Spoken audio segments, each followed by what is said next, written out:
Hello, I'm King Link, and today we're doing a preview of Eliza by Zachtronics. Now, Zachtronics is actually one of my favorite studios.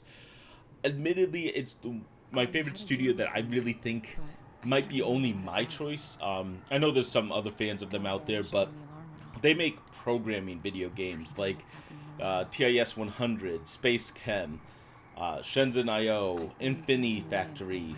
They did Ironclad Tactics, which was a card game, not really programming.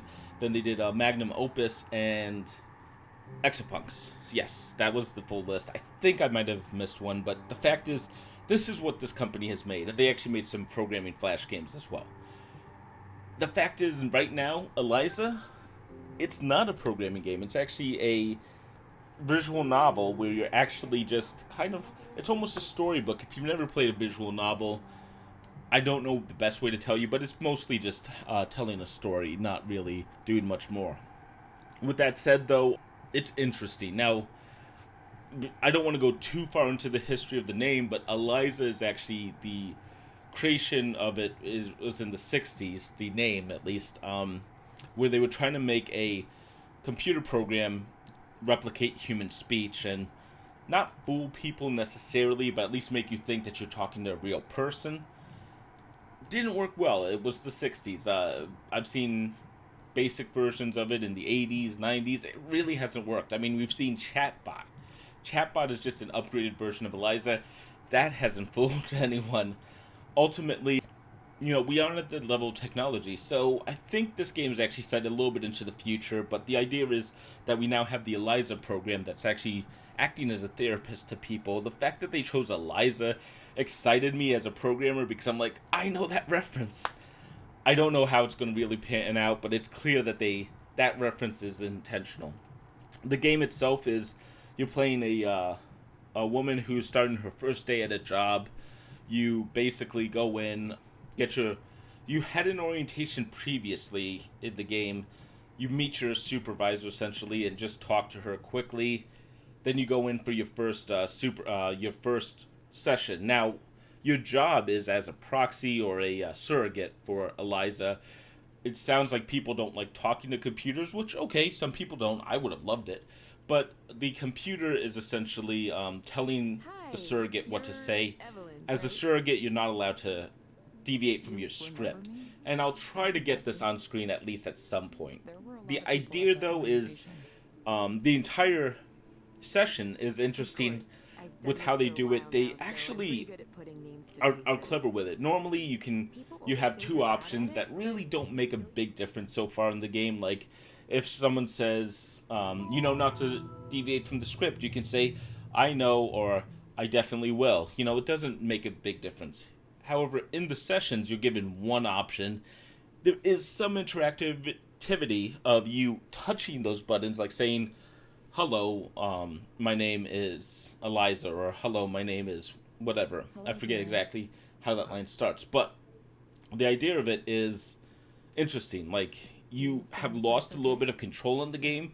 You're only there to press buttons, but it's actually a really clever thing to simulate what the character is doing, and you get a little frustrated with the system over time, but it's definitely an intentional touch, and I really like how they make that, frustrating, like the character is feeling. Now, other than that, I mean, like, I am very early. I've only played about 45 minutes of the game. That's about one chapter, if I haven't said it already, and 1 out of 6 chapters. I think I probably will have another, like, 5 to 10 minutes of this chapter, but it's not a very... I don't have the feeling that this is going to be a long experience. Visual novels tend not to be very long, to my knowledge, so I'm expecting it to be somewhere around 5 to 6 hours. If it's much shorter, I'm going to be disappointed, but overall, I got it for the story and the experience, and to support Zachtronics. Honestly, I am of the opinion that people buy games based on studio's last game, not the current game. In this case, I'm buying this game because I absolutely loved Exapunks, which I bought because I absolutely loved Magnum Opus, and so on down the line.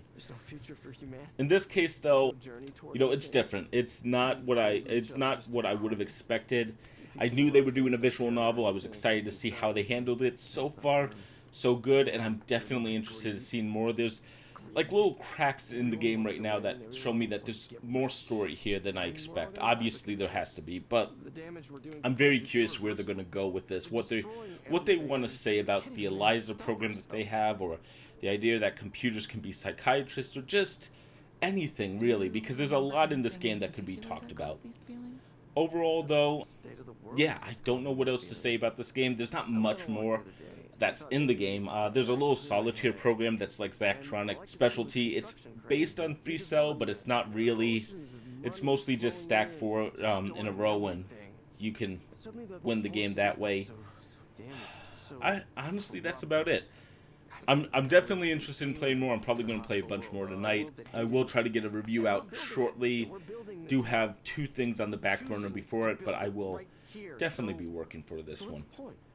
Though overall, as a preview, my interest is really high in the first hour. I like it, but like I've said, it is a visual novel. I hate to keep saying that, but that is what it is. This is not a heavily interactive game so far. It's not really a programming game, which is really their style. And if you're interested in what you've seen on the screen, I know I was after about 15 minutes. Pick it up. It's like $15, maybe a little pricey, but you know what? For a good story, I think that's worth it.